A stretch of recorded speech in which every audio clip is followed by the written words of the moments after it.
শ্রী শ্রী মা সারদা দেবীর জীবনী ও বাণী। প্রণাম নিবেদন। মা শব্দটি বড় মিষ্টি। এর চেয়ে বোধ করি আরও মিষ্টি কিছু এ পৃথিবীতে আর নেই।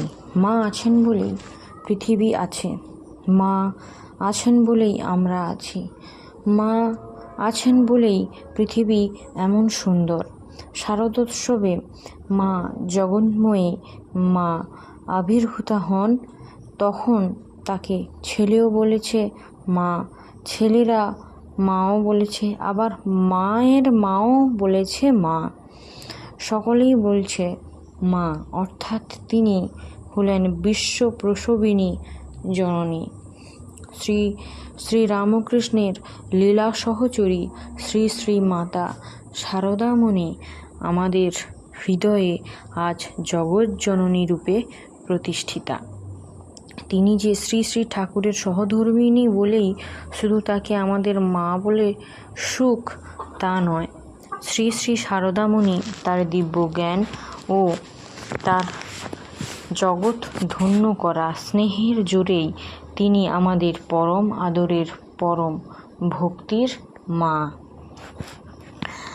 শ্রী শ্রী শারদামণির কাছে যারা দীক্ষালাভ করেছিলেন তারা তো মহাভাগ্যবান বটেই, যারা তার পদরেণু পেয়েছিলেন, যারা তার সেবা যত্ন করেছিলেন, যারা তার সঙ্গ পেয়েছিলেন, যারা তাকে শুধু চোখে দেখেছেন, তারাও কি কম ভাগ্যবান? এইসব ভাগ্যবানদের প্রত্যেককেই জানাই ভক্তিপূর্ণ প্রণাম।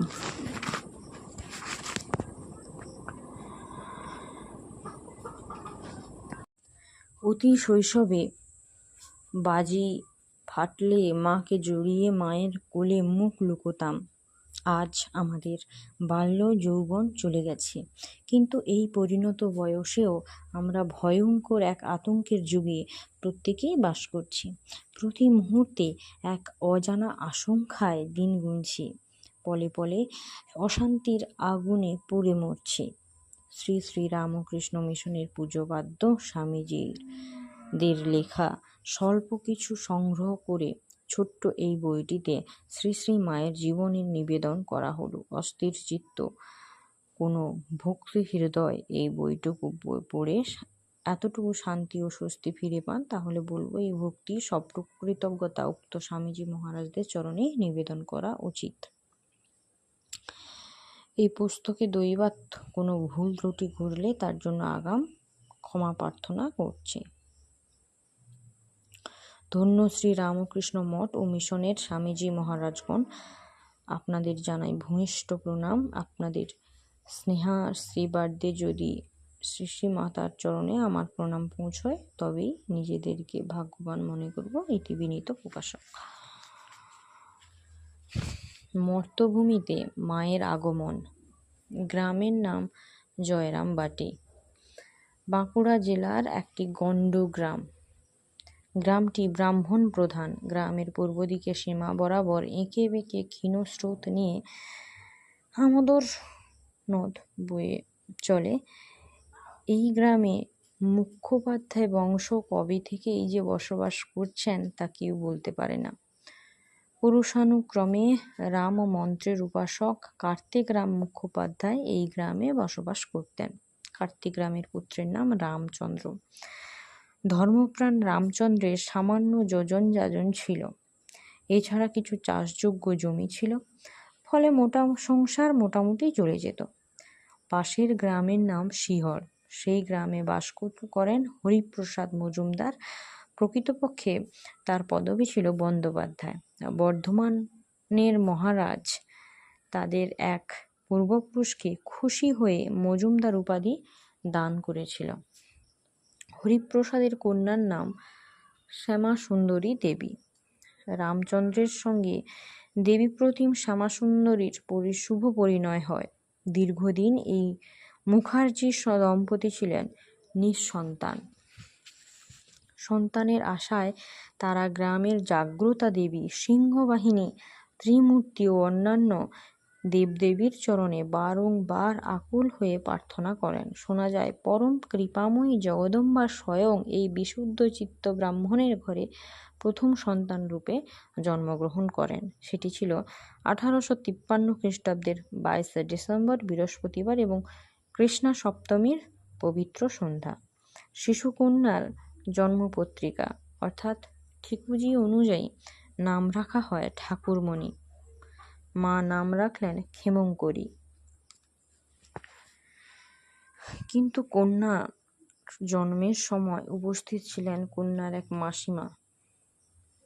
এর আগে সেই মাসিমার সারদা নামে এক শিশুকন্যা মারা যায়। তাই তিনি আবদার করে বললেন, দিদি তুমি এই মেয়ের নাম রাখো সারদা, তাহলেই আমার সারদা তোমার কাছেই তো আছে ভেবে বেদনা ভুলে থাকতে পারবো। সেই থেকেই ক্ষেমংকরীর নাম বদলে হলো সারদামণি। আদর করে সকলে তাকে ডাকে সারু সারু বলে। সারদামণির জন্ম হওয়ার পর মুখার্জি দম্পতির আরও একটি কন্যা ভূমিষ্ঠ হয়।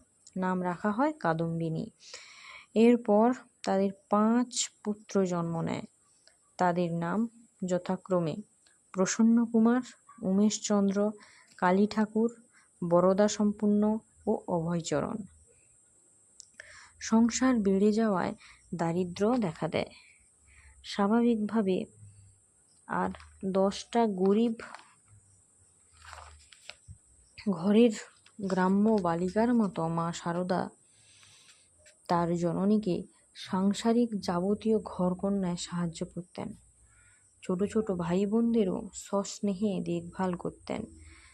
শ্রী শ্রী সারদা মায়ের মুখ থেকেই জানা যায় 10-11 বছর পর্যন্ত তিনি গলা জলে নেমে গরুর জন্য দলা ঘাস কেটেছেন। ছোট ছোট ভাই প্রসন্ন জ্ঞাতি ভাই রামনাথকে পাঠশালায় দিতে যেতেন।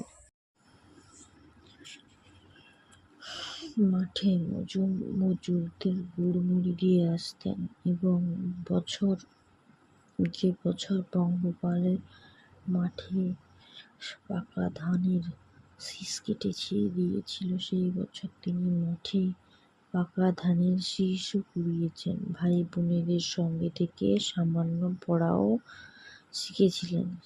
সারদা দেবীর বাল্য সঙ্গিনী অঘোরমণির মুখ থেকে জানা যায় সারদা দেবী ছিলেন অত্যন্ত সরল প্রকৃতির।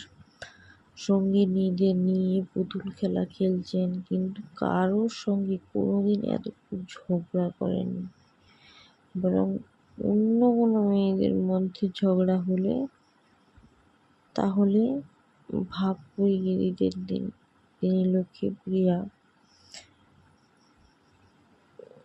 লক্ষ্মী ও কালী মূর্তি তৈরি করতে, ফুল বেল পাতা দিয়ে পূজা করতে বেশি ভালোবাসতেন। পূর্ণ পরিচয়। পাশেই শ্রী মায়ের মামার বাড়ি শিহর গ্রাম।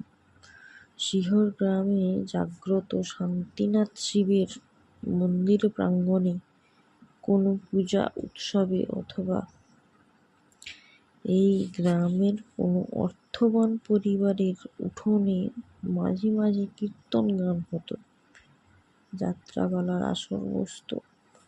ওই উপলক্ষে মামার বাড়ি যেতেন ছোট্ট সারদা। একবার ছোট্ট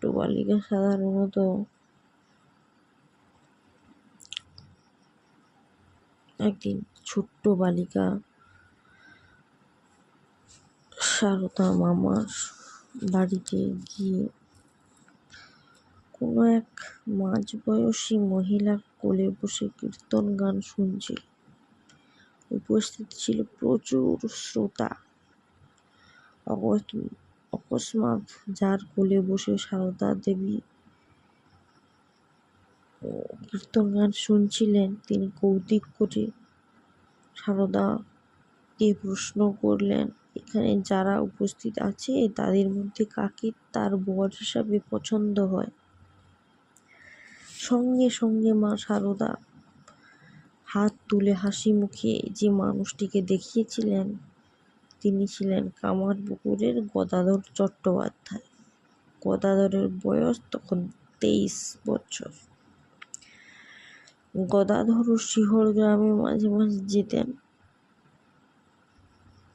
তার সেখানে দিদির বাড়ি, অর্থাৎ গদাধরের ভাগ্নে হৃদয়রাম মুখুজ্জের বাড়ি। আর গদাই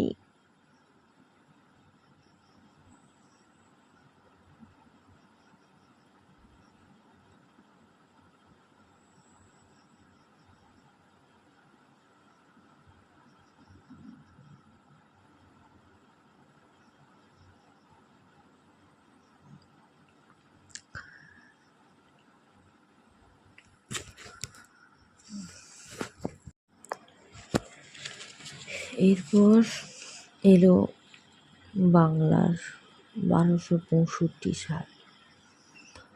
মাসটা আশ্বিন কার্তিক হবে, অর্থাৎ 1858 খ্রিস্টাব্দ।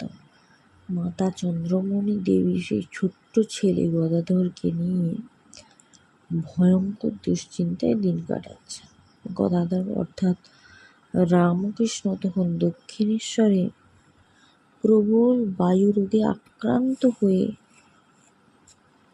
অনেক পাগলামি করছেন। তখনকার দিনে মোবাইল ফোনের মতো মুহূর্তে খবরাখবর সংগ্রহ করার কোনো সুবিধা ছিল না। ভরসা ছিল শুধু পোস্ট অফিস। চিঠির পর চিঠি লিখিয়ে চন্দ্রামণি দেবী ছেলের রোগ উপশমের জন্য তাকে দক্ষিণেশ্বর থেকে কামারপুকুরে আনলেন। চন্দ্রমণি দেবী তাদের কুলদেবতা রঘুবীরের চরণে অনেক মাথা কুটলেন, শান্তি সন্তয়ন করলেন, ঝাড়ফুঁক করাতে লাগলেন। ওঝা আনিয়ে চন্ন নামানোর আয়োজনও করলেন। গর্ভধারিণী পরম স্নেহের স্পর্শ পেয়ে গদাধর অর্থাৎ গদাই অনেক শান্ত হয়ে উঠল। শান্তি পেলেন মাতা চন্দ্রমণি দেবী।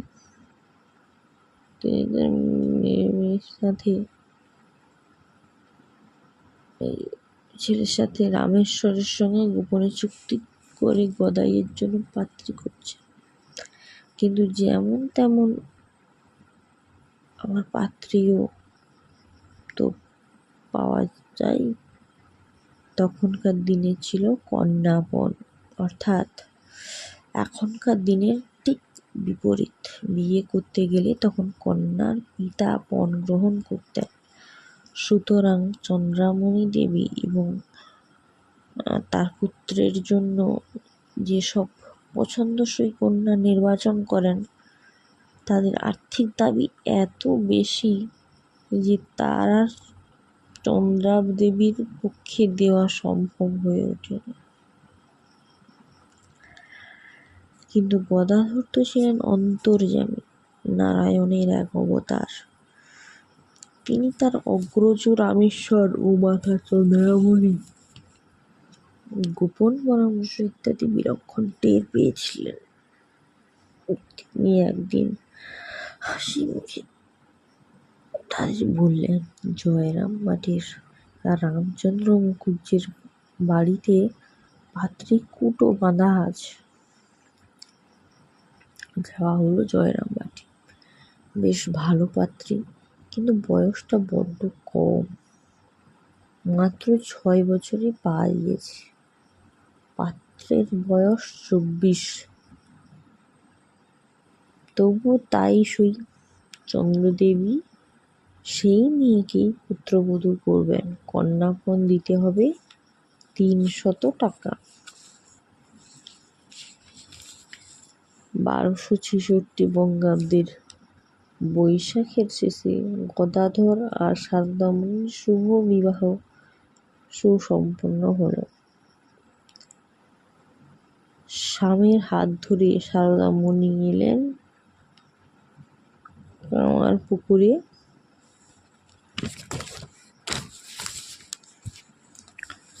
গ্রামের জমিদার লাহাবাবুদের বাড়ি থেকে কিছু গয়না নিয়ে এসে বৌমাকে সাজিয়ে দিলেন চন্দ্রাবতী দেবী।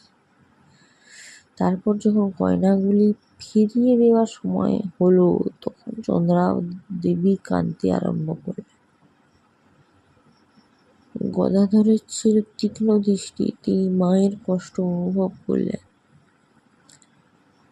ছোট্ট বধূ সারদা যখন অঘোর ঘুমোচ্ছিল, তখন চুপিসারে গদাধর বধূর অঙ্গ থেকে গয়নাগুলি খুলে নিলেন।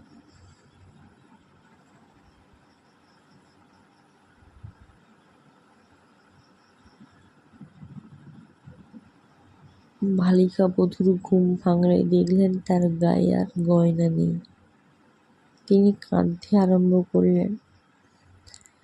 ভেজা চোখে শাশুড়ি মাতা তাকে বুকে জড়িয়ে পরম স্নেহে বললেন, কেঁদো না মা, কেঁদো না। গদাধর তোমায় এর চেয়ে অনেক ভালো ভালো গয়না গড়িয়ে দেবে। পরবর্তীকালে শ্রী শ্রী মা সারদা দেবী যখন দক্ষিণেশ্বরে এসে থেকেছিলেন, তখন সত্য সত্যই রামকৃষ্ণদেব সহধর্মিণী দুইজন মূল্যবান তাবিজ, সোনার বালা ইত্যাদি গহনা গড়িয়ে দিয়েছিলেন। অনেক সান্ত্বনা দিয়ে নববধূর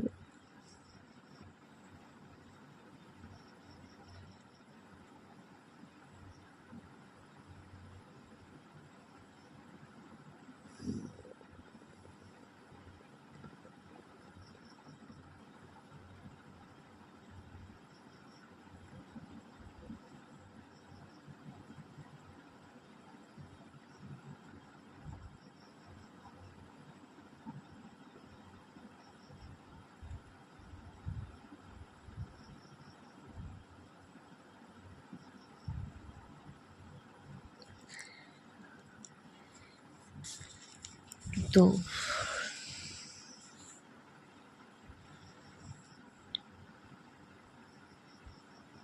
ঘটনা শুনে গভীর অভিমান দেখিয়ে সারদাকে নিয়ে পিত্রালয়ে চলে গিয়েছিলেন তার কাকা।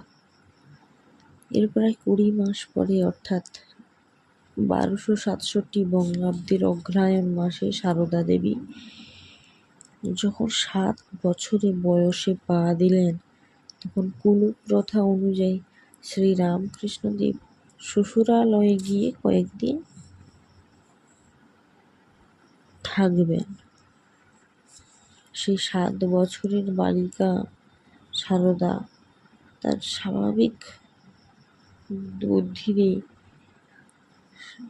স্বামীর পা ধুয়ে দিয়েছিলেন, তার মাথার চুলের রাশি দিয়ে পা মুছিয়ে দিয়েছিলেন।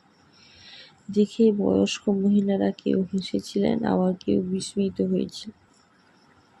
মেয়ের এই বয়সের পরিপক্কতা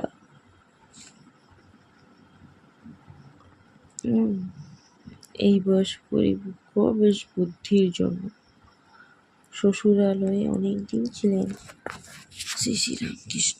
তারপর জোরে পত্নী পালকি করে কামারপুকুরে ফিরে এসেছিলেন। কামারপুকুরে স্ত্রীর সঙ্গে বেশ কয়েক দিন কাটিয়ে শ্রীরামকৃষ্ণ আবার দক্ষিণেশ্বরে ফিরে আসেন, আর সারদা দেবী চলে যান তার পিত্রালয়ে। সারদা দেবীর তখন 13 বৎসর বয়স। তখন তিনি কামারপুকুরে 2 বার গিয়েছিলেন। তার শাশুড়ি মাতা চন্দ্রাবতী দেবী তখন ছিলেন শ্রীরামকৃষ্ণের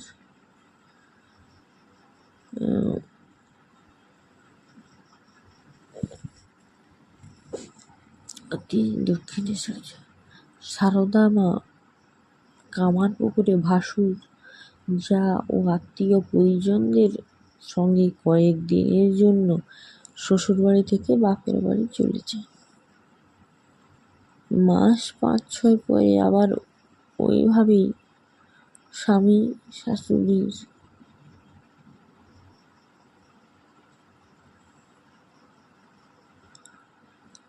স্বামীর দিব্য সঙ্গলাভ। কয়েক বছর পর শ্রী শ্রী রামকৃষ্ণ কামারপুকুরে এসেছেন। দক্ষিণেশ্বরে থাকাকালীন কঠোরভাবে সাধন ভোজনের জন্য তিনি ভয়ঙ্কর পেটের অসুখে আক্রান্ত হন। তখন মন্দিরের মালিক ছিলেন মথুরবাবু। তিনি ছিলেন দক্ষিণেশ্বর মন্দিরের অধিষ্ঠাত্রী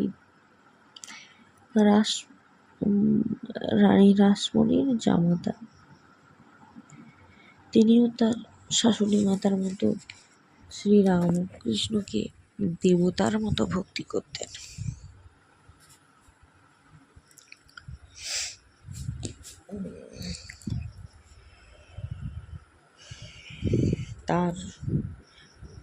তার এই অসুখে তিনি খুব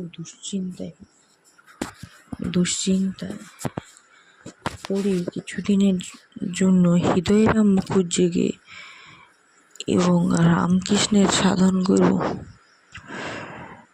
ভৈরবী ব্রাহ্মণ গ্রামের লোক বেজায় খুশি। তাদের প্রাণপ্রিয় গদাই এসেছেন গ্রামে ফিরে। সারদা দেবী তখন 14 বৎসরে পা দিলেন। তিনি সেই সময় ছিলেন জয়রামবাটিতে, বাবার বাড়িতে। তার কানেও পৌঁছেছিল কথাটা। তার দেবপ্রমা স্বামী এমন এইসব কাণ্ড করেছেন যা দেখলে প্রত্যেকে দুশ্চিন্তায় পড়তেই হবে। তার স্বামীকে দেখার জন্য তার মন ভীষণ ছটফট করছিল। সৌভাগ্যবশত তখন কামারপুকুর থেকে লোক গেল সারদা দেবীকে নিয়ে আসার জন্য। কামারপুকুরে এসে শ্রী শ্রী মা দেখলেন তার স্বামী আগের মতোই দিব্যি হাসি খুশি রঙ্গরসিক মানুষটি আছে। স্বস্তি ফিরে পেলেন মা। তবে তার স্বামী যে পেটের রোগে ভুগেছেন তা বুঝতে পেরে নিজেই শ্রী শ্রী মা স্বামীর সেবা যত্নের দায়িত্ব হাতে তুলে নিলেন। এর আগে দক্ষিণেশ্বরে থাকাকালীন শ্রী রামকৃষ্ণ ব্রহ্মজ্ঞানী তোতাপুরীর কাছে সন্ন্যাস ধর্মে দীক্ষা নিয়েছিলেন। তোতাপুরী তার শিষ্যকে যথার্থই চেয়েছিল। তাই তিনি বলেছিলেন, শ্রী রামকৃষ্ণের মতো অতি উচ্চ স্তরের পুরুষ সহধর্মিণীর সঙ্গে থাকলে কোনোভাবেই সাধনার অঙ্গহানি ঘটবে না। কারণ শ্রী শ্রী রামকৃষ্ণ স্ত্রী ও পুরুষ উভয়কেই আত্মা বলে সর্বক্ষণ অনুভব করতে পারতেন, সেই অনুরূপ আচরণও করতেন। স্ত্রীকে সামনে পেয়ে শ্রী রামকৃষ্ণ যেন তার সাধন মার্গের যথার্থ সঙ্গিনী ঘরে তোলার এক বিশাল সুযোগ পেয়ে গেলেন। প্রথমেই তিনি সুগভীর অন্তরঙ্গতা দিয়ে বালিকা বধূর হৃদয় জয় করে নিলেন। তারপর নিজের ত্যাগধর্মী জীবনের উজ্জ্বল আদর্শ স্ত্রীর সামনে তুলে ধরলেন। বোঝালেন ত্যাগেই পরমানন্দ। এছাড়া শিক্ষা দিলেন ধর্মজীবন লাভের জন্য কিরূপ আচরণ করতে হবে। ধর্মজীবনে কতখানি স্বর্গীয় অনুভূতি ঘটে তাও বোঝাতে চেষ্টা করলেন। সুগৃহিণী হিসাবে কিভাবে দৈনন্দিন গৃহস্থালির কাজ সম্পন্ন করতে হয়, কিভাবে দেবদ্বিজে ভক্তি শ্রদ্ধা জ্ঞাপন করতে হয়, কত যত্নে অতিথি সেবা করতে হয়, গুরুজনদের প্রতি কতখানি শ্রদ্ধা দান করতে হয়, কনিষ্ঠদের প্রতি কিরূপ অপার্থিব স্নেহপরায়ণতা এবং পরিবারের প্রত্যেকের রুচি স্বভাব ও প্রয়োজন অনুযায়ী ভাবের আদান প্রদান করতে হয়, সেগুলি সবই একে একে শিখিয়ে দিলেন। শ্রী রামকৃষ্ণ ছিলেন সদা রঙ্গময়। তিনি শ্রী শ্রী মাকে রঙ্গরসিকতার মাধ্যমে সংসারের অনিত্যতা ও দুঃখ কষ্টের কথা বুঝিয়ে অবশেষে বলতেন, বৈরাগ্য ও ভগবত ভক্তি সার। বলতেন, শেয়াল কুকুরের মতো কতগুলো বাচ্চা কাচ্চা দিয়ে বিয়ে কি হবে। শ্রীশ্রীমা তার 14 বছর বয়সেই ছোট ছোট ভাই বোনদের মৃত্যুতে অসম্ভব কাতর হয়েছেন। বাবা মাকে শোকাভিভূত হতে দেখেছেন। সেই প্রসঙ্গ উল্লেখ করে শ্রী রামকৃষ্ণ সহধর্মীকে সহাস্যে বললেন, তোমারও অনেক ঘাঁটাঘাঁটি হয়েছে, দেখছো তো কত দুঃখ কষ্ট, এসব হাঙ্গামার দরকার কি? ওসব না হলে আছো ঠাকুরনটি, থাকবেও ঠাকুরনটি। বাল্যবয়স থেকে শ্রীশ্রীমা সাংসারিক কাজে নিজেকে ব্যস্ত রাখতে ভালোবাসতেন। শ্বশুরবাড়িতেও যতক্ষণ থাকতেন ততক্ষণ সংসারের হাজার কাজে নিজেকে ব্যস্ত রেখে ভীষণ আনন্দ পেতেন। গ্রামের মাটির বাড়ি, সকালেই মেঝেতে গোবর জল ন্যাকড়া জড়িয়ে তাতে দিতে হয়। একদিন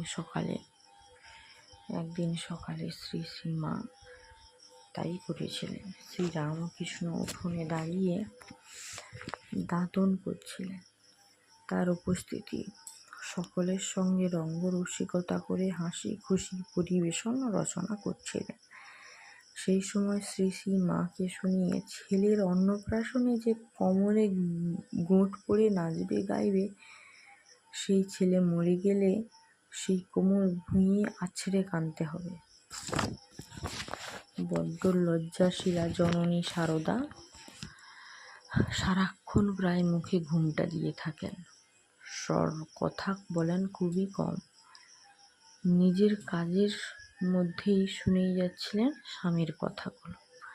কিন্তু শ্রী রামকৃষ্ণ ছেলের মৃত্যু কথাটা বারবার উচ্চারণ করায় ফিসফিস করে অনুচ্চ কণ্ঠে তিনি বলে ফেললেন, সবগুলোই কি মরে যাবে?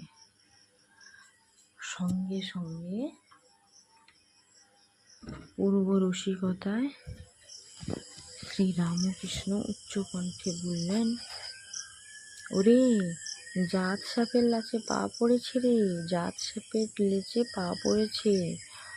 উমা, আমি বলি সাদা সিধে ভালো মানুষটি কিছুই জানেন না, পেটের ভিতর সব আছে, বলে কিনা সবগুলোই কি মরে যাবে।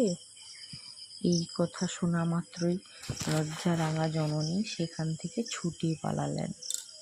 এইভাবেই পরমানন্দে একটানা 7 মাস শ্বশুরালয়ে থেকে শ্রীশ্রীমা স্বামীর মুখে ঈশ্বরীয় নানা প্রসঙ্গ, নানাবিধ রঙ্গ ও রসিকতা উপভোগ করে পিত্রালয়ে চলে গেলেন।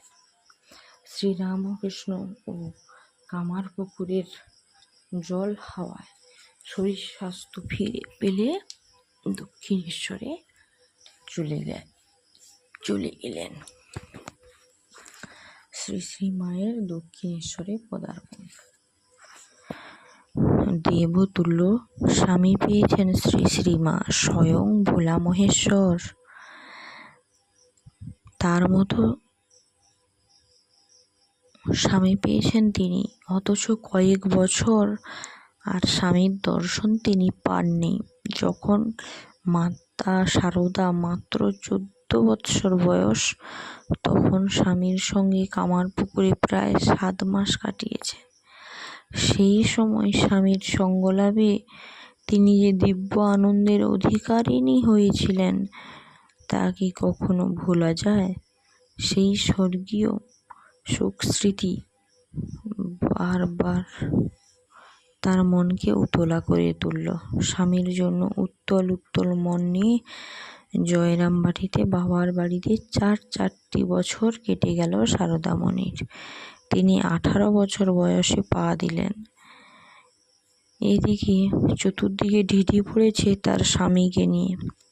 কামারপুকুর তো বটেই, জয়রামবাটি গ্রামের নারী পুরুষরাও তার পরমারাধ্য পতি দেবতাকে নিয়ে ভীষণ ঠাট্টা তামাশা আর ব্যঙ্গ বিদ্রূপ করে চলেছে।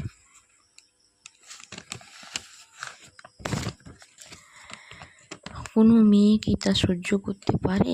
স্বামীর সম্পর্কে এমন কটূক্তি। ভীষণ ইচ্ছা জেগে উঠল মা শারদার।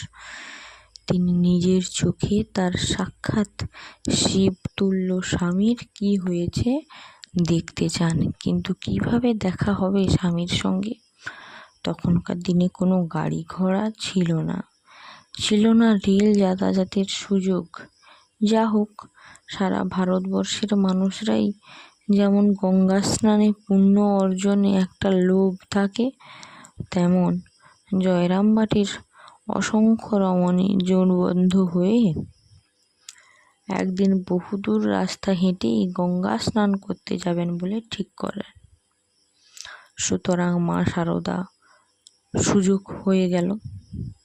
তিনি বাবার কাছে বিনীত আবেদন জানালেন তিনি ওই রমণীদের সঙ্গে গঙ্গা স্নানে যাবেন।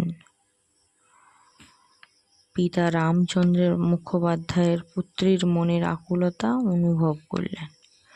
তিনি খুশি হলেন। তখন 1278 বঙ্গাব্দের ফাল্গুনী পূর্ণিমা। আসি পড়ছে। গঙ্গা যাত্রীদের দলে রামকৃষ্ণ কন্যাকে সঙ্গে নিয়ে দক্ষিণেশ্বরের পথে হাঁটা দিলেন। উদ্দেশ্য, সামনেই দোল পূর্ণিমা। শ্রী চৈতন্য মহাপ্রভুর সঙ্গে পূর্ণ আবির্ভাবের তিথিতে গঙ্গায় অবগাহন। সুদীর্ঘ হাঁটা পথ। সঙ্গিনীদের সঙ্গে পথ চলতে চলতে মনের আনন্দে 2-3 দিন বেশ পার হয়ে গেল। কিন্তু এত কিছুর হাঁটা পথ মা শারদার জীবনে এই প্রথম। তিনি যে হাঁটতে পারছেন না, সে ব্যথা 2-3 দিন বলতে পারলেন না। তৃতীয় দিনে তার হাড় কাঁপিয়ে জ্বর এলো। পিতার বিশেষ উৎকণ্ঠার কারণ হয়ে দাঁড়ালো। বাধ্য হয়ে পিতা পুত্রী পথিপার্শ্বস্থ এক জুটিতে আশ্রয় নিলেন। ঘোর জ্বরে আচ্ছন্ন শারদা প্রায় অচৈতন্য অবস্থায় শায়িত। আশ্চর্য! হঠাৎ গভীর রাতে কার স্নিগ্ধ স্পর্শে চমকে উঠলেন তিনি। তার সামনে অপরূপ রূপময়ী এক দেবী। তার রং কালো, কিন্তু তুলনাহীন তার রূপ। তুমি কে? বিস্ময় জড়িত কণ্ঠে উচ্চারণ করলেন মা শারদা। শারদার গায়ে মাথায় হাত বুলিয়ে দিতে দিতে সেই রূপমণি সহাস্যে বললেন, আমি তো দক্ষিণেশ্বর থেকে আসছি, ভয় কি? এই তো তুমি ভালো হয়ে গেছ। তুমি আমাদের কে হও গো? প্রশ্ন করলেন শারদামণি। হাসেন প্রসন্নময়ী, বলেন, আমি তোমার বোন, ভয় কি তোমার?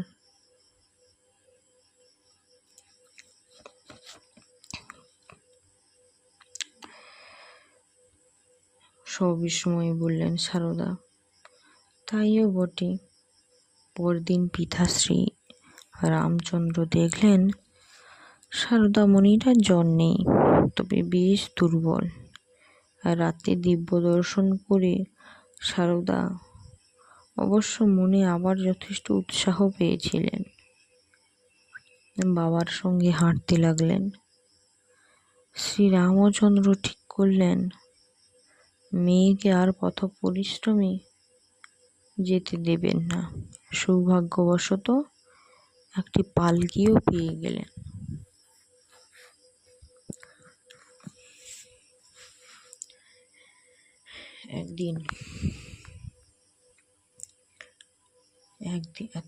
একদিন পরে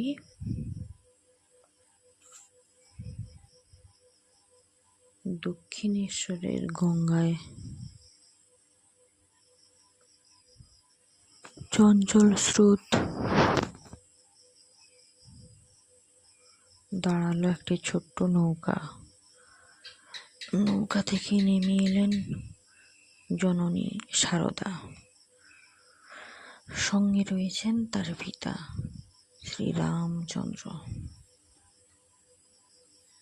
আর মন্দির প্রাঙ্গণ থেকে শোনা যাচ্ছে শ্রী শ্রী ঠাকুরের মধুর কণ্ঠে বলছেন, ওরে হৃদয়, ওরে হৃদয়, দেখ কে আসছে, এই প্রথমবার আসছে রে, বারবেলা নেই তো। মা সারদা ছিলেন অসম্ভব লজ্জাশীলা। তিনি স্বামীর কাছেও বড় ঘোমটা দিয়ে থাকতেন। ঘোমটায় ঢাকা হয়ে তিনি সোজা চলে গেলেন শ্রী শ্রী ঠাকুরের ঘরে। শ্রী শ্রী ঠাকুর তার ভাগ্নেকে বললেন, ওরে হিতু মাদুর পেতে দে রে। তারপর তিনি নিবিড় আগ্রহে পরম প্রেমে বললেন, এসেছো তুমি, বেশ করেছ, এতদিন পরে এলে। সে দিন কি আর আছে? এখন কি আর আমার সেজবাবু মথুরবাবু আছে যে তোমার যত্ন হবে? আমার ডান হাত ভেঙে গেছে। ঘোমটার ফাঁক দিয়ে প্রাণ ভরে স্বামীকে দেখলেন অষ্টাদশী শ্রী শ্রী মাতা সারদা। তার স্বামীর সম্বন্ধে বাজে লোকে যা যা বলেছিল তা তো কিছুই নয়, বরং তাকে দেখে সারদা মায়ের হৃদয়ের অন্তঃপুর যেন উজ্জ্বল আলোয় ভরে উঠল।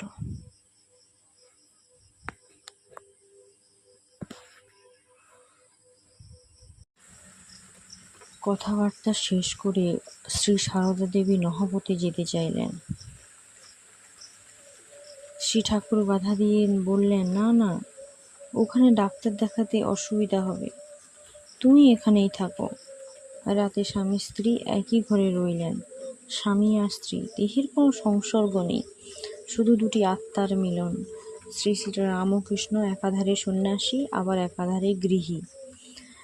এ এক পরম আশ্চর্য শিক্ষা আমাদের জন্য। স্ত্রীর সঙ্গে স্বামীর কোনো জৈব সম্বন্ধ নেই, অথচ পরস্পরের মধ্যে অপরিসীম প্রেম। এই প্রেমে না আছে উচ্ছলতা, না আছে অবসাদ, না আছে অতৃপ্তি। লীলা সঙ্গিনীর জন্য পৃথক শয্যা রচিত হলো। তার সঙ্গিনী একটি মেয়েরও সারদার সঙ্গে শোয়ার ব্যবস্থা হলো। দুই তিন দিনে শ্রীমা সম্পূর্ণ সুস্থ হয়ে গেল।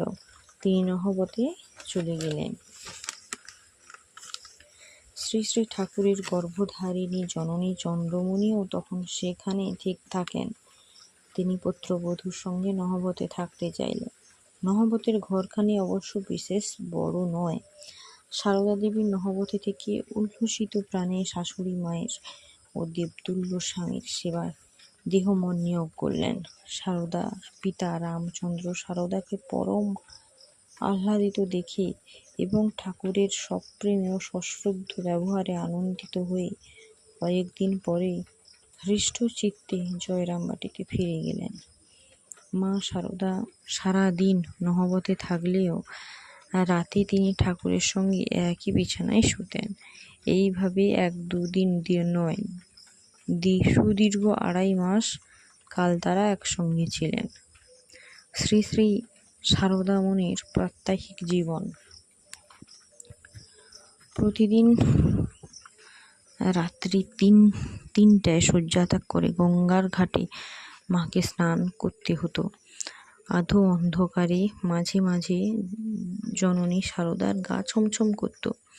তবুও অজানা সেই গভীর ভাবনা ভয়ের সময়ে মা দেখতে পেতেন নহবত থেকে গঙ্গার ঘাট পর্যন্ত বিস্তৃত একটি আলোর রেখা প্রসারিত হচ্ছে, যেন কোনো সংকেত চলছে এই অন্ধকার আলোর পথেই। মা সারদা দেখতে পেতেন নিশীথে এই আলোকে পথ দেখাচ্ছেন যেন কোনো এক অদৃশ্য দেবতা। সূর্যোদয়ের পর জননী সারদা গৃহকর্মে নিজেকে বিলিয়ে দিতেন। ঠাকুরের আহার্য তৈরি থেকে শুরু করে শাশুড়ি মা চন্দ্রার সেবা সবই মা সারদা নিজে করতেন। দুপুরের সমস্ত কাজ শেষ হয়ে গেলে সারদা একান্ত মনে জপের মালাটি হাতে নিয়ে ডুবে যেতেন ধ্যান সাগরে। রামায়ণ মহাভারত গ্রন্থে ডুবে যেতেন মা সারদা। সন্ধ্যাকালে শুরু হয়েছে দেবীর সন্ধ্যা আরতি। মন্দিরে মন্দিরে আরতির ঘণ্টা বেজে চলেছে কাসর ঘণ্টা। আর জননী সারদা নহবতের বারান্দায় জীবের কল্যাণে ধ্যানে বসতেন। সবার কাজ হয়ে গেলে রাত্রি প্রায় দ্বিপ্রহরে মা শয্যা গ্রহণ করতেন। নানা লোকজনের আনাগোনায় মুখরিত দক্ষিণেশ্বরের নহবত ঘরে মা সারদা দেখতেন কত লোক আসছে ঠাকুরের দর্শন লাভে। আর মার এমনও হয়েছে যে প্রায় মাসাদিকাল পর্যন্ত দেখা নেই ঠাকুরের সঙ্গে। পরম পূজ্য স্বামীর দর্শন লাভেও তিনি বঞ্চিত। সেই কথা মনে করে মাঝে মাঝে আবেগপূর্ণ কণ্ঠে মা বলতেন, আজ যদি আমি ভক্ত হতাম তাহলে কত না ভালো হতো। রোজ ওকে দেখতে পেতাম, কাছে বসে কথা শুনতাম। সারদা দেবী পরবর্তীকালে কথা প্রসঙ্গে বলতেন, সে কি আনন্দের মধ্য দিয়ে যে দিনগুলি কেটেছে আমার, এ কথা কাকে বোঝাবো।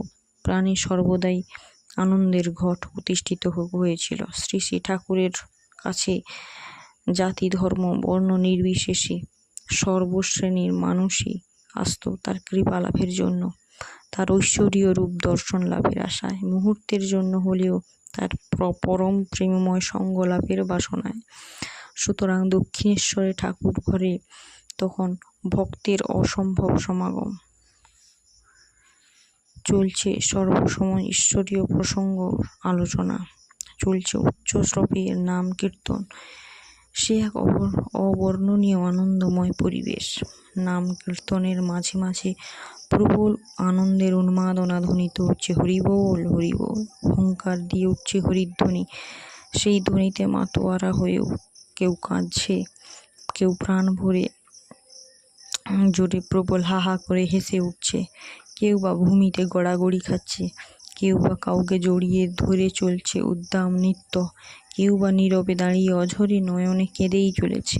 সেই পরম আনন্দঘন অলৌকিক পরিবেশে মুগ্ধ হয়ে সেই পরিবেশ তখন যথার্থই বৈকুণ্ঠ ধামে পরিণত হয়ে উঠেছে। আড়াল থেকে যেন সর্বদেবদেবী সেই দৃশ্য দেখার জন্য দেবলোক থেকে নেমে এসেছেন। সেই স্বর্গীয় দৃশ্য দেখলে আর সেই মধুর ধ্বনি শুনলে শুষ্ক কাষ্ঠ রসসিক্ত হয়ে যাবে। আর তখন পরমা ভক্তিময়ী শ্রী শ্রীমা কি করছেন?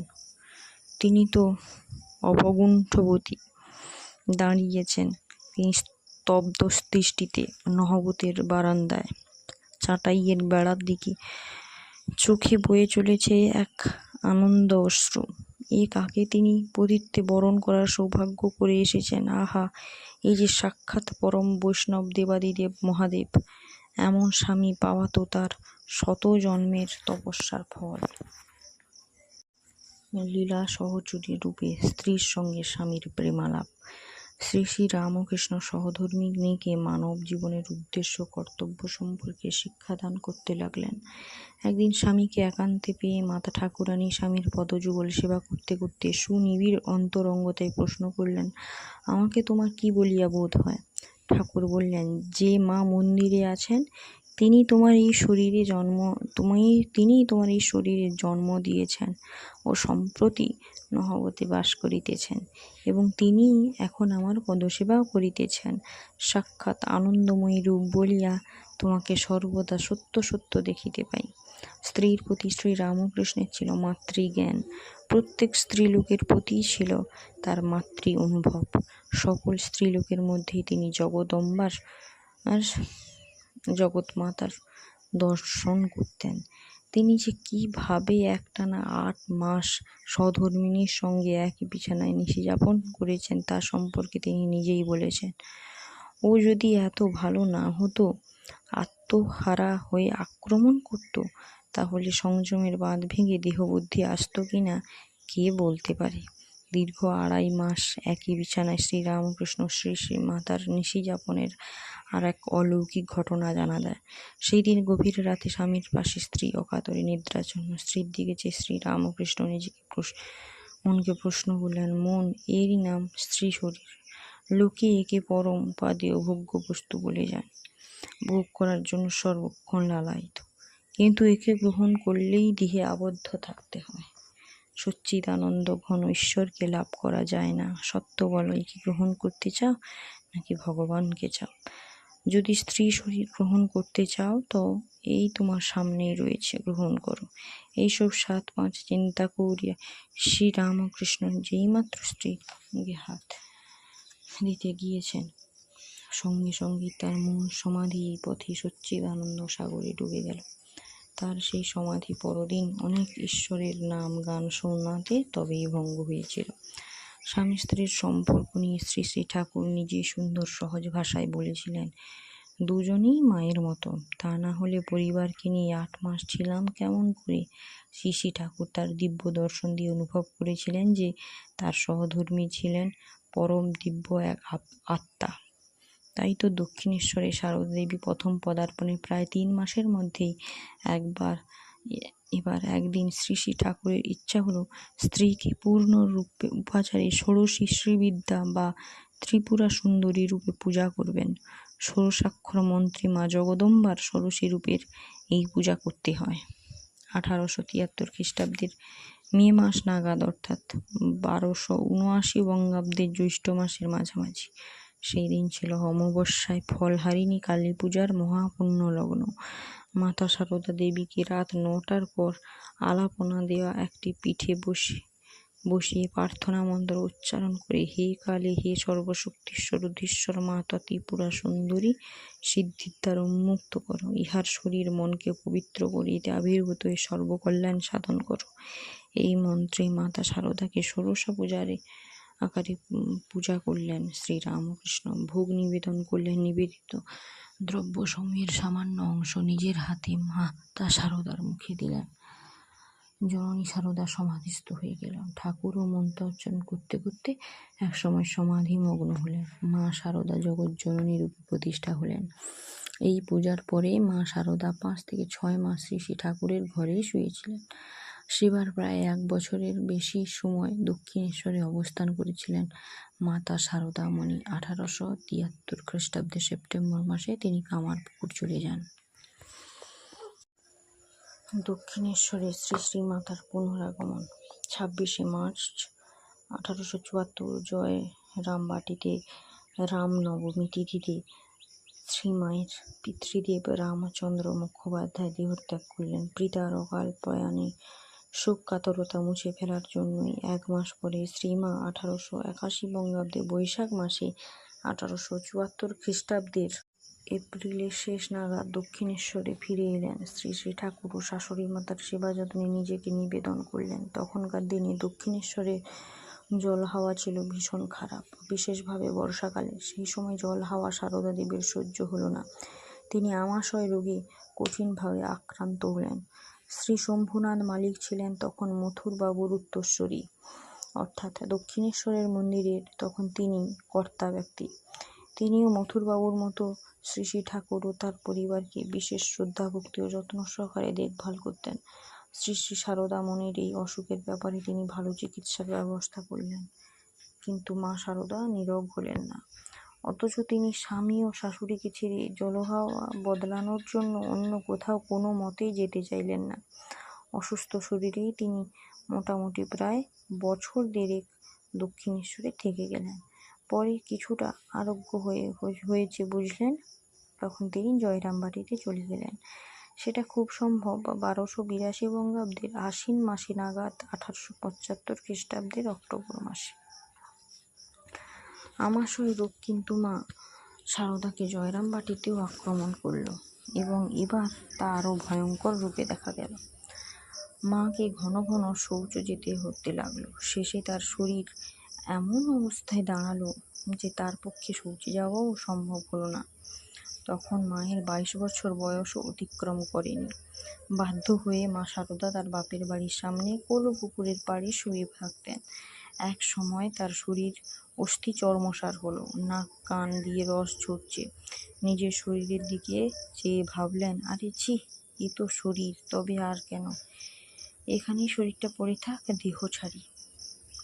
অবশেষে মা তার ভাই উমেশের পরামর্শে তিনি কোনো ক্রমে নিকটবর্তী স্থানে দেবী সিংহবাহিনী মূর্তির স্থানে হত্যা দিলেন।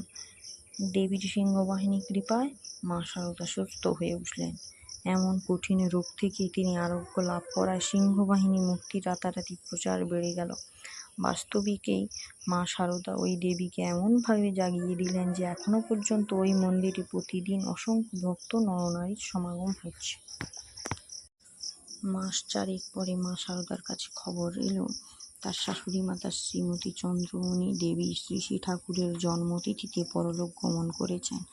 সেটা 1876 সালের 27শে ফেব্রুয়ারি। চন্দ্রমণি দেবীর বয়স ছিল 85 বছর।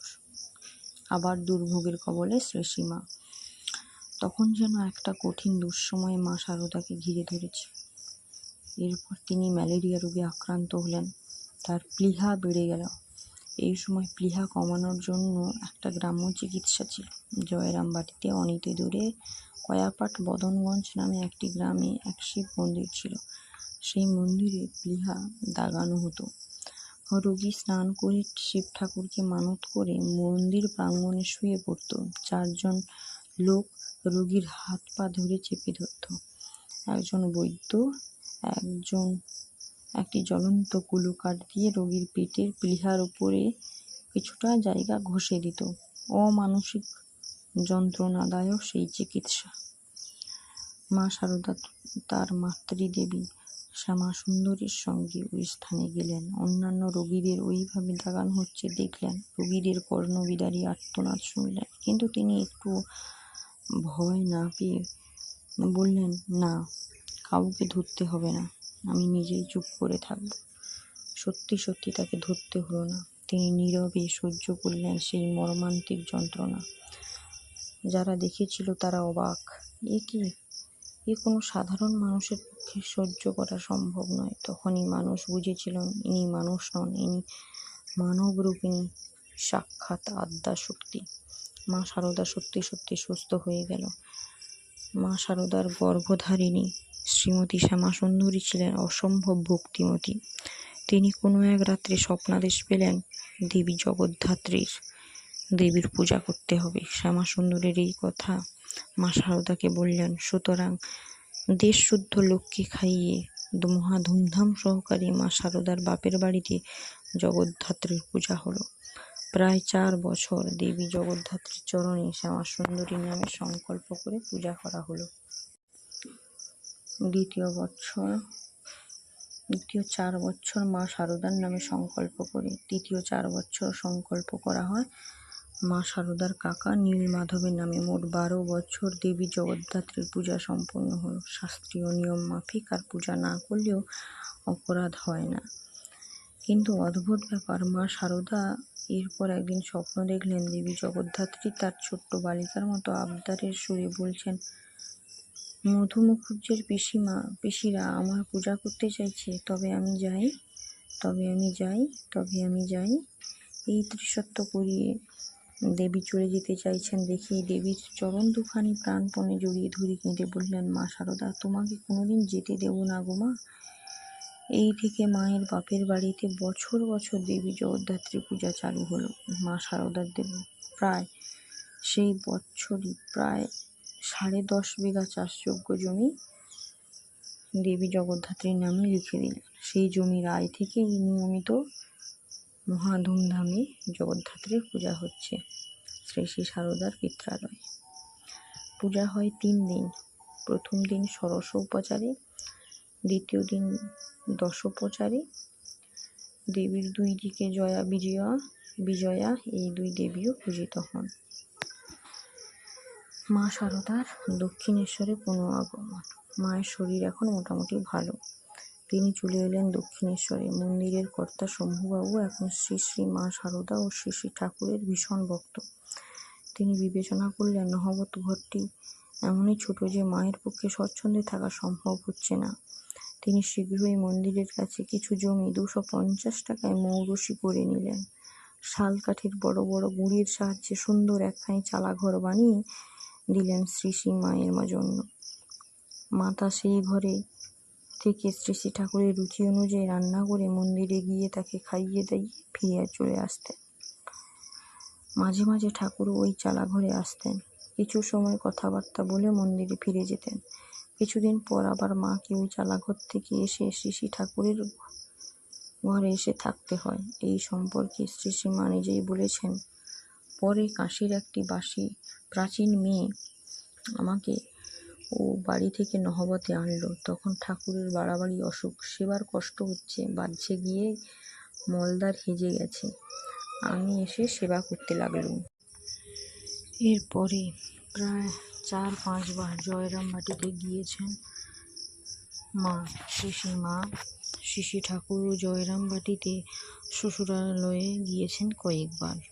1991 বঙ্গাব্দ, সম্ভবত 1885 খ্রিস্টাব্দের শুরুতেই মা সারদা তার ভাসুরপো রামলালের বিবাহে কামারপুকুর যান এবং দক্ষিণেশ্বরে ফিরে এসে শ্রী ঠাকুরের নরলীলায় সাঙ্গ পর্যন্ত স্বামীর সঙ্গে থেকে যান। মাতৃভক্ত ডাকাত দম্পতি। তখনকার দিনে গাড়ি ঘোড়া ছিল না। শ্রীমা কামারপুকুর থেকে জয়রামবাটি থেকে দক্ষিণেশ্বরে পায়ে হেঁটেই যাতায়াত করতেন। তখন পথে চোর ডাকাতের উৎপাত ঘটত ভীষণ। একবার মাকেও পড়তে হয়েছিল ভয়ঙ্কর এক ডাকাতের হাতে। কিন্তু বড়ই আশ্চর্যের ব্যাপার, মাতার চরণ স্পর্শে সেই ডাকাত হয়ে গেল এক সজ্জন গৃহস্থ। মাতার পরম ভক্ত। ঘটনাটা এইরকম, মা জয়রামবাটি থেকে দক্ষিণেশ্বরে আসেন। তার সঙ্গে গ্রামের ভূষণ মঙ্গলের মা আর কয়েকজন বর্ষীয়সী গ্রাম্য মহিলাও আছেন।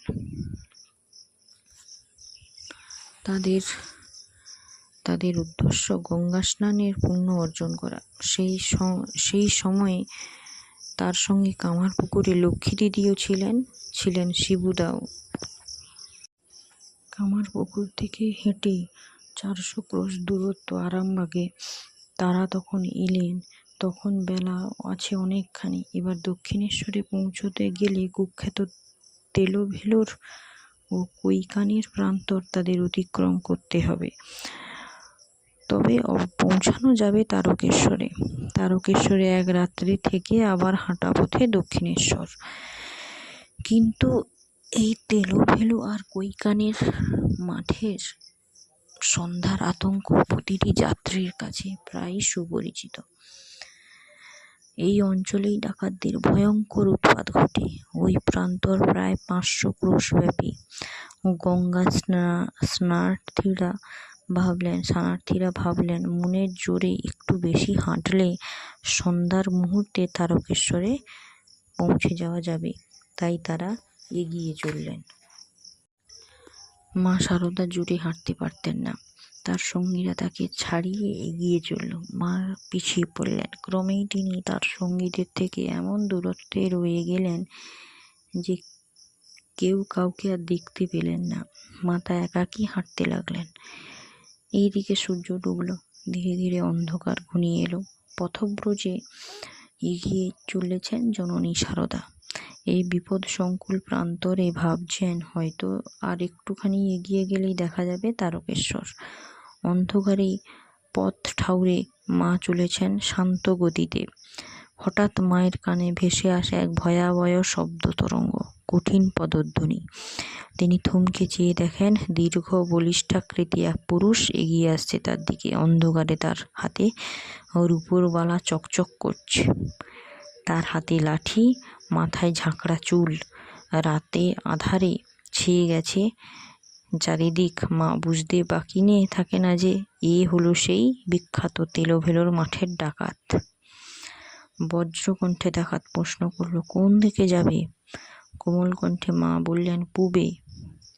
জননীর প্রসন্ন কণ্ঠ শুনে কঠোর হিংস্র ডাকাতের মন যেন এক নিমেষে করুণার আর্দ্র হয়ে যায়। মধুর বীণার ঝঙ্কারে মুদ্রিত হয়ে ওঠে যেন মায়ের কণ্ঠ। বললেন, বাবা, আমার সঙ্গীরা সব হারিয়ে গেছে। আমি যে পথে হারিয়েছি বাবা। তোমার জামাই দক্ষিণেশ্বরে রানী রাসমণির কালীর বাড়িতে থাকেন। আমি তার কাছেই যাচ্ছি। নিঃশব্দ দাঁড়িয়ে ডাকাত। এমন সময় একটি স্ত্রীলোকও ডাকাতের পেছনে এসে দাঁড়ালো। মা বুঝলেন এই তার সহধর্মিণী। সঙ্গে সঙ্গে ডাকাত সহধর্মিণীর হাত দুটো ধরে সারদা দেবী শিশুর মতো অত্যন্ত সরল কণ্ঠে বললেন, মা, আমি তোমার মেয়ে সারদা। কি বিপদেই না পড়েছিল মা, তোমরা যদি না এসে পড়তে। যেন কোনো মহাশক্তির রূপ পেল মায়ের কণ্ঠে। জাদুকরের স্পর্শ পেয়ে ধন্য হলো ডাকাতেনি। ডাকাত গৃহিণীর মন বাৎসল্য রসে আপ্লুত হলো। কন্যা স্নেহে মুগ্ধ ডাকাত ও তার স্ত্রী মাকে অভয় দান করে সঙ্গে নিয়ে গেলেন। তেলোভেলোর গ্রামের এক ছোট্ট দোকানে সারা রাত কাটলো। মুড়ি মুরগি কিনে মাকে খেতে দিল তারা। লাঠি হাতে সারা রাত কুটির দ্বারে পাহারা দিল মায়ের ডাকাত বাপ। স্নেহরসে ভূমিতলে নিজের আঁচল বিছিয়ে শয্যা দিল ডাকাত মা। ধন্য হয়ে গেল ডাকাত দম্পতির জীবন। জাতিতে তারা বাগদি, কিন্তু এখন যেন সারদা সত্যই তাদের নিজের পেটের সন্তান। যেন হারানো কন্যাকে ফিরে পেয়ে তাদের সারা জীবনে যা শূন্যতা ছিল তা আজ পূর্ণ হয়ে গেল। ভোর হলো। ভোরের আলোয় আবার শুরু হলো পথ চলা। এবার মা আর একা নন, সঙ্গে তাদের এক রাত্রের পাতানো ডাকাত মা বাপ। দেখতে দেখতে কোথা থেকে ছুটে এলো অন্যান্য তীর্থসঙ্গীর দল। ক্লান্তিতে শ্রান্তিতে অবসন্ন হয়েছিল তারাও সবাই। এবার বিদায় নেওয়ার পালা। ডাকাত মা আর ডাকাত বাবা তারকেশ্বরের পথে অনেক দূর পর্যন্ত এগিয়ে দিয়ে এলো। ডাকাত মা পথের পাশে ক্ষেত থেকে কলাই তুলে নিয়ে বলল, নে সারদা, এই কড়াই দুশুটি খেয়ে নে। খিদে পেয়েছে না তোর?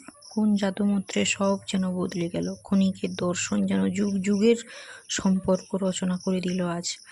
বিদায়ের মুহূর্তে ডাকাত বাবা মা কেঁদে বলল, মা গো, যদি পায়ের বেড়ি সঙ্গে স্ত্রী না থাকতো আমার, তাহলে তোকে নিজেই নিয়ে দিয়ে আসতুম জামাইবাবুর কাছে।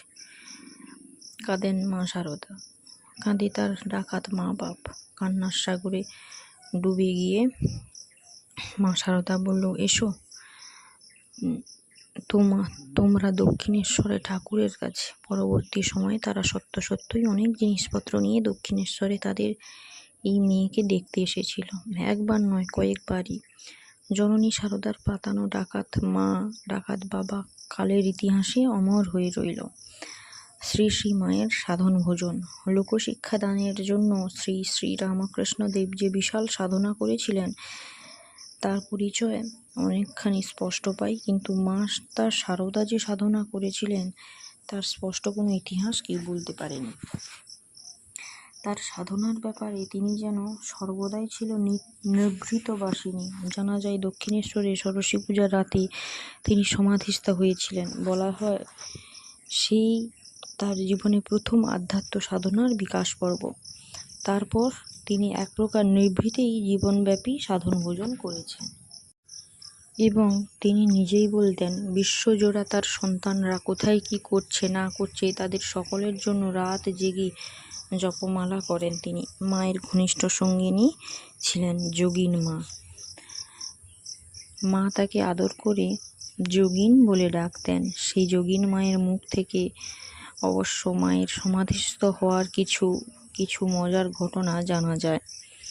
এক জায়গায় যোগিন মা বলেছেন, বেলুড়ে নীলাম্বর বাবুর বাড়িতে একদিন সন্ধ্যার পরে মা, আমি ও গোলাপ দিদি, মায়ের সঙ্গিনী, ছাতে পাশাপাশি বসে ধ্যান করছিলাম। আমাদের ধ্যান শেষ হতে দেখি মা তখনও একইভাবে বসে আছে, স্পন্দনহীন সমাধিস্থা। অনেকক্ষণ পরে হুঁশ আসতে মা বলতে লাগলো, ও যোগেন, আমার হাত কই, পা কই? আমরা মায়ের হাত পা টিপে দেখাতে লাগলাম, এই যে পা, এই যে হাত, তবুও দেহটা যে রয়েছে। অনেকক্ষণ পর্যন্ত মা তা বুঝতেই পারেননি।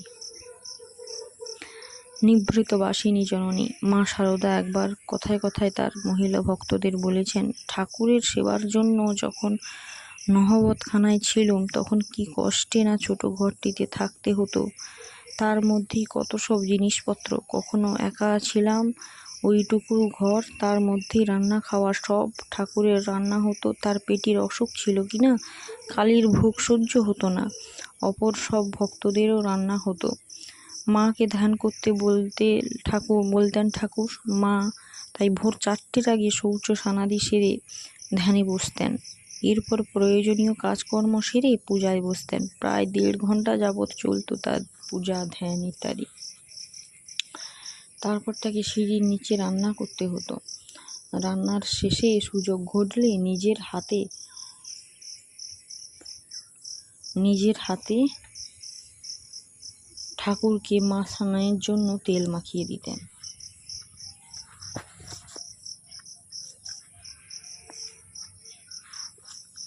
বেলা 11টার মধ্যে ঠাকুরের দুপুরের ভোজন পর্ব শেষ হয়ে যেত।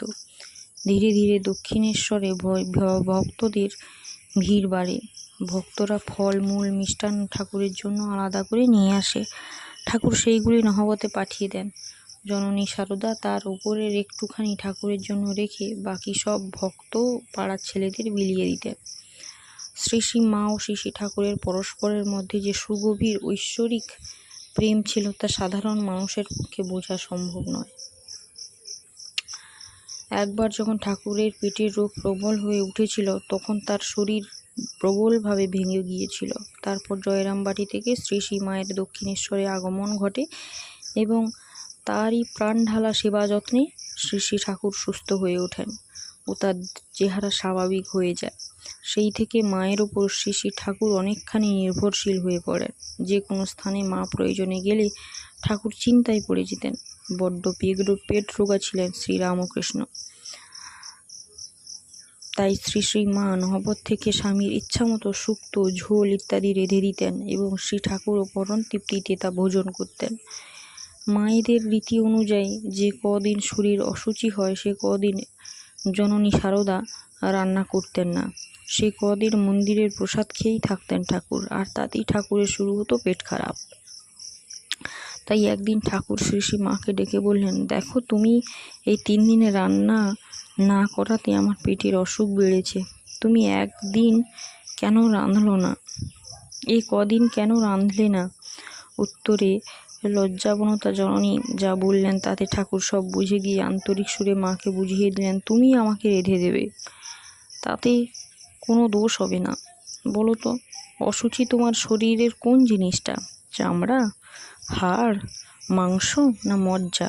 দেখো, মনই অশুচি, বাইরে অশুচি বলে কিছুই নেই। এরপর থেকেই শ্রী শ্রী মা রোজই রান্না করে দিতেন ঠাকুরকে। ঠাকুরের খাওয়া হলে মা কিছু মুখে দিয়ে জল খেয়ে নিতেন। তারপর পান সাজতে বসতেন।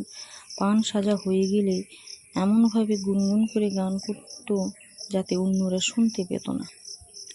বেলা 2টোর সময় নিকটবর্তী কারখানায় ভোঁ বাজলে মা বসতেন আহারে। তখন মায়ের প্রাত্যহিক জীবনের একটা বড় আশ্চর্যের ব্যাপার লক্ষণীয় ছিল। মা যে কখন সেটাতে শৌচ সমাধি সেরে নিতেন তা কেউ টের পেতেন না। এই সম্পর্কে শ্রী শ্রী ঠাকুর একদিন ভাগ্নে হৃদয়রামকে বলছিল, ওরে হৃদু, আমার বড় ভাবনা ছিল যে পাড়া গাঁয়ের মেয়ে কে জানে এখানে কোথায় শৌচাদাদি যাবে আর লোকে নিন্দা করবে, তখন লজ্জা পেতে হবে। তা ও কিন্তু এমন যে কখন কি করে তা কেউ টেরই পায় না। বাইরে যেতে আমিও কখনো দেখলাম না। শ্রী শ্রী মায়ের লজ্জারূপিণী চেহারাটি সম্পর্কে মন্দিরের খাজাঞ্চি পর্যন্ত একবার খুব বিস্ময়ের সঙ্গে বলেছিলেন, তিনি আছেন শুনেছি, কিন্তু কখনো তো দেখিনি। লোকচক্ষুর অন্তরালে থাকতে থাকতে নিত্যাসিদ্ধা দেবী সারদা তার দেবস্বামীর সেবার জন্য প্রাণপণ করে যেতেন। পরে আবার হাসি মুখে ভক্তদের তৃপ্তিপূর্ণ সেবা যত্ন করতেন।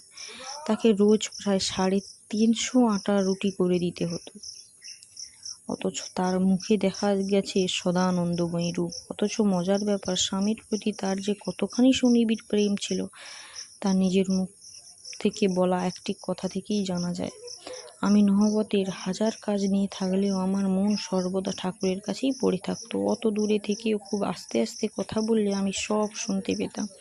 তাই তো মায়ের মুখে শোনা যেত গুনগুন করা একটি গান, ও প্রেম রত্নধন রাখতে হয় অতি গোপনে। শ্রী শ্রী ঠাকুরই ছিলেন মা সারদার প্রেম রত্নধন। তাদের এই অলৌকিক প্রেম যেন বৃন্দাবনের এই 2 কিশোর কিশোরী অর্থাৎ রাধাকৃষ্ণের কাম গন্ধহীন সুপবিত্র প্রেমের কথাই আমাদের মনে করিয়ে দেয়। তাই তো তাদের উচ্চাঙ্গের সাধিকা ও ঘনিষ্ঠ এক সঙ্গিনী গৌরী মাকে ঠাকুর একদিন শ্রী মায়ের সামনে কৌতুকের সঙ্গে প্রশ্ন করেছিল, বল তো গৌরী দাসী, তুমি কাকে বেশি ভালোবাসো? ঠাকুর ও শ্রীমা এই দুজনের মধ্যে বেশ রসে বসে থাকতেন গৌরীমা। তিনি সঙ্গে সঙ্গে গান সুর করে বললেন, রাই হতে তুমি বড় নাও হে বাঁকা বংশীধারী, লোকের বিপদ হলে ডাকে মধুসূদন বলে, তোমার বিপদ হলে পরে বাঁশিতে বলো রাই কিশোরী। গানে গানে যথার্থ উত্তর পেয়ে হাসতে হাসতে ততক্ষণাৎ ঠাকুর চলে গেলেন নিজের ঘরে। অভিন্ন শক্তি মা যোগমায়া আর মা শারদা। মাতা শারদা যে কতখানি শক্তি ধারণ করতেন তার প্রমাণ একটি অদ্ভুত ঘটনায় জানা যায়। একবার একটি স্ত্রীলোক কাঁদতে কাঁদতে শ্রী ঠাকুরের পায়ের কাছে এসে পড়লেন। তার স্বামী কুসঙ্গে পড়েছে, কিভাবে স্বামীর মন পরিবর্তন করা যায় তার কিছু মন্ত্র আর ঔষধের প্রার্থনা করলেন। ঠাকুর তখন সস্নেহে দৃষ্টিতে তার দিকে তাকিয়ে নহবতখানা দেখিয়ে দিলেন, যিনি ওইখানে থাকেন তিনি তোমার স্বামীর জন্য উপযুক্ত ওষুধ দেবেন, তার কাছে বিশ্বের সর্বরোগের ওষুধ আছে। সেই মহিলা কাঁদতে কাঁদতে গিয়ে শ্রী মায়ের কাছে তার দুঃখের কথা বললেন। মা দুঃখ প্রকাশ করে বললেন, তিনি ঔষধের ব্যাপারে কিছু জানেন না। মেয়েটিকে ঠাকুরের কাছে গিয়ে ঔষধ চাইতে বললেন। অগত্যা মেয়েটি আবার ঠাকুরের কাছে গেল এবং পূর্ববৎ ঠাকুরের নির্দেশে মায়ের কাছেই ফিরে এলেন। এইভাবে 3 বার ঘোরাফেরা করতে করতে শ্রী মায়ের মন ভীষণভাবে মেয়েটির জন্য আকুল হলো। শ্রী মা তখন পূজা করছিলেন। তার হাতে একটি পূজার বেল পাতা দিয়ে আর্দ্র কণ্ঠে বললেন, বাছা, এই নিয়ে যাও, এতেই তোমার বাসনা পূর্ণ হবে। মহিলা মায়ের আশীর্বাদ মাথা পেতে নিয়েছিল। সত্যি সত্যি মায়ের দেওয়া একটি বিল্বপত্রেই মহিলাটির স্বামী বদলে গিয়েছিল। স্বামীকে নিয়ে সেই মহিলা খুব স্বাভাবিক সুখময় জীবনে ফিরে আসতে পেরেছিল। তার স্বামীর নাম কালীপদ ঘোষ, দানাকালী। এই দানাকালীর পরে শ্রী মায়ের অন্তরঙ্গ ভক্ত হয়েছিলেন। শ্রী ঠাকুরের জীবনের অন্তিম পর্বে শ্রী মা তখন কাশীপুরে ঠাকুরের শেষ দিনগুলি কাটাচ্ছেন। তখন একদিন মায়ের দিকে শ্রী ঠাকুরকে তাকিয়ে থাকতে দেখে শ্রী মা বললেন, কি বলবে বলোই না। যেন অভিমানপূর্ণ কণ্ঠে ঠাকুর তাকে বলল, হ্যাঁ গা, তুমি কিছু করবে না? নিজের দিকে দেখি এই সব করবে? শ্রী মাও অসহায় কণ্ঠে বললেন, আমি মেয়ে মানুষ, আমি কি করতে পারি? এবার ঠাকুর বলে উঠলেন, না না, তোমাকে অনেক কিছু করতে হবে। শ্রী ঠাকুরের প্রায় অন্তিম অবস্থা। তখন স্ত্রীকে একান্তে পেয়ে শ্রী ঠাকুর কাতর কণ্ঠে বললেন, দেখো, কলকাতার লোকগুলো যেন অন্ধকারে পোকার মতো কিলকিল করছে, তুমি তাদের দেখো। আগের মতোই জননী শারদা অসহায় সুরে বললেন, আমি মেয়ে মানুষ, তা কি করে হবে? আমি কি করতে পারি? এবার ঠাকুর যেন আপনভাবেই নিজের শরীর দেখিয়ে বলল, এ আর কি করেছে, তোমাকে এর অনেক বেশি করতে হবে।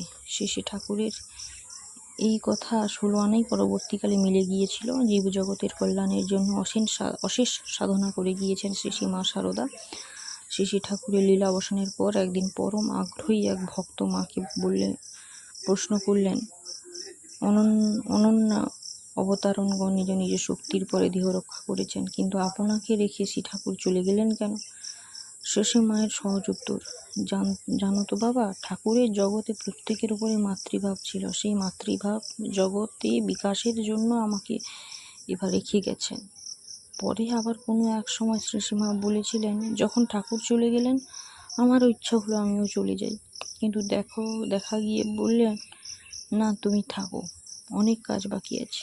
শেষে দেখলুম তাই তো, অনেক কাজ বাকি আছে।